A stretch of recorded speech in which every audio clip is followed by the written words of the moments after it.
Salut, bienvenue dans cette nouvelle vidéo. Je suis M. Coblan Serge, ton professeur de mathématiques. Aujourd'hui, toi et moi, nous verrons un cours assez important pour toi. Il s'agit du cours sur la propriété de Thalès. La propriété de Thalès. Déjà, ce qu'il faut que tu saches, c'est que la propriété de Thalès est une propriété de géométrie qui permet de calculer des longueurs dans des figures géométriques. Je dirais même dans plusieurs figures géométriques. Aussi, il faut que tu saches que cette propriété doit son nom au célèbre mathématicien et philosophe grec Thalès de Milet. Et oui, c'est Thalès de Milet qui a permis aujourd'hui de pouvoir connaître ce qu'on appelle la propriété de Thalès. Ainsi donc, les objectifs que vise ce cours aujourd'hui sont premièrement de t'amener à être capable de reconnaître une configuration de Thalès et ensuite, comme autre objectif, ce cours permettra de pouvoir définir la propriété de Thalès. Ça va? Ok. Donc, comme plan de ce cours, premièrement, nous verrons les configurations de Thalès et ensuite, nous verrons l'énoncé de la propriété de Thalès. Première partie de ce cours, les configurations de Thalès. Voici les trois configurations dites de Thalès. Configuration numéro 1, tu observes bien le schéma avec moi. On a une première figure que tu observes très attentivement. Cette figure-là représente ce qu'on appelle la configuration numéro 1 de Thalès. Tu vois qu'on a ici les droites AB et AC qui sont séquentes. On a le point M qui est un point de AB et on a le point N qui aussi est un point de AC. Et toujours dans cette première configuration, on remarque bel et bien que les droites MN et BC sont parallèles.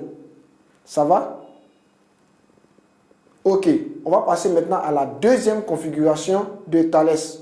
Donc, configuration numéro 2 de Thalès, observe bien le schéma avec moi. Suis attentivement. Ici aussi, on a les droites AB et AC qui sont séquentes. Le point M appartient à la droite AB, le point N appartient quant à lui à la droite AC et les droites MN et BC sont aussi parallèles. On va y aller maintenant avec la configuration numéro 3 de Thalès. Ici aussi, nous avons les droites AB et AC qui sont séquentes.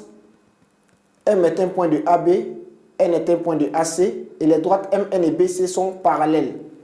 Donc, ces trois configurations que nous venons de voir tantôt sont dites des configurations de Thalès. Et pour chacune de ces configurations, on s'est rendu compte que nous avions toujours affaire à des droites AB et AC qui sont séquentes, un point M qui appartient à la droite AB, un point N qui appartient à la droite AC et les droites MN et BC sont parallèles. Ce qu'on peut donc retenir des configurations dites de Thalès, c'est qu'on a deux parallèles sur deux séquentes. C'est-à-dire qu'on a deux droites parallèles sur deux droites séquentes.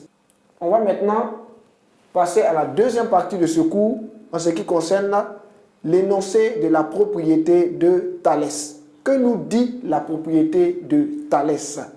Tu suis attentivement avec moi cette partie, elle est tout aussi importante. ABC est un triangle. M est un point de AB et N est un point de AC. Si la droite MN est parallèle à la droite BC, alors on a AM sur AB est égal à AN sur AC qui est égal à MN sur BC.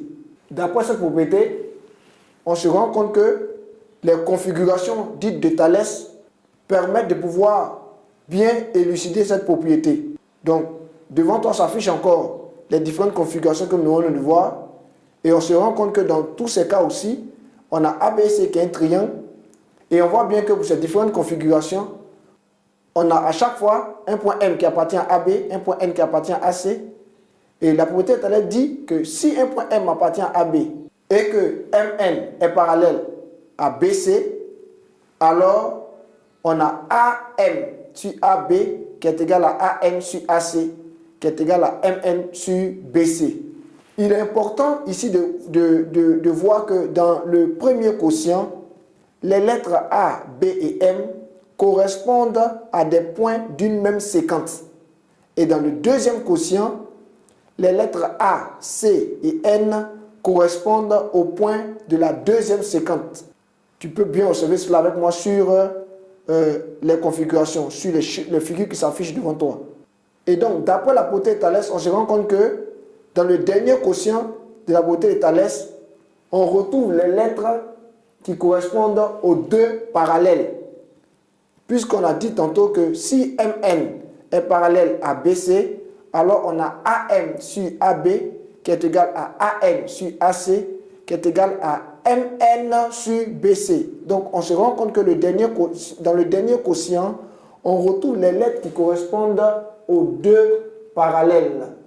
J'espère que tu as bien suivi ce cours et ce cours t'a permis de pouvoir comprendre ce que c'est que la propriété de Thalès. Je suis très heureux pour toi. Je t'encourage à pouvoir réviser ce cours davantage afin que tu puisses mieux le maîtriser.